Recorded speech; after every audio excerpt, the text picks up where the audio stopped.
मित्रांनो, सावित्रीबाई फुले पुणे विद्यापीठाचा जो काही सेटचा रिझल्ट आहे, तो सेटचा रिझल्ट कसा बघायचा आहे? तर आज सेटचा रिझल्ट पब्लिश झालेला आहे.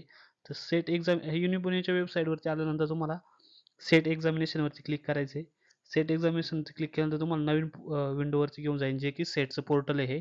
हे सेटचं पोर्टल आल्यानंतर तुम्हाला इथं result of M-set held on 15 जून 2025 म्हणजे 15 जून 2025 ला जी सेटची एक्झाम झालेली होती, त्याचा रिझल्ट आज विद्यापीठाकडनं पब्लिश करण्यात आला आहे. तर या लिंकवरती क्लिक करायचं आहे तुम्हाला. ह्या लिंकवरती क्लिक केल्यानंतर तुम्हाला तुमचे एक्झामिनेशन जे काय आहे 15 जून 2025 सिलेक्ट करायचे. हे सिलेक्ट केल्यानंतर तुम्हाला तुमच्या मार्काप्रमाणे हवे का विदाऊट मार्काप्रमाणे तुम्हाला रिझल्ट बघायचा आहे. त्याप्रमाणे तुम्हाला इथे इन्फॉर्मेशन सिलेक्ट करायची आहे. त्यानंतर इंटर सीट नंबर तुमचा टाकायचा आहे. त्यानंतर तुमचं नेम टाकायचं आहे, डेट ऑफ बर्थ टाकायचं, तुमचा मोबाईल नंबर टाकायचा आणि सर्च रिझल्ट करायचं आहे. अशा पद्धतीने तुम्ही सेटचा रिझल्ट बघू शकता. त्याचप्रमाणे जे काही किती कॅन्डिडेट क्वालिफाय झालेले आहेत ते सीट नंबरप्रमाणे इथं दिलेले आहेत.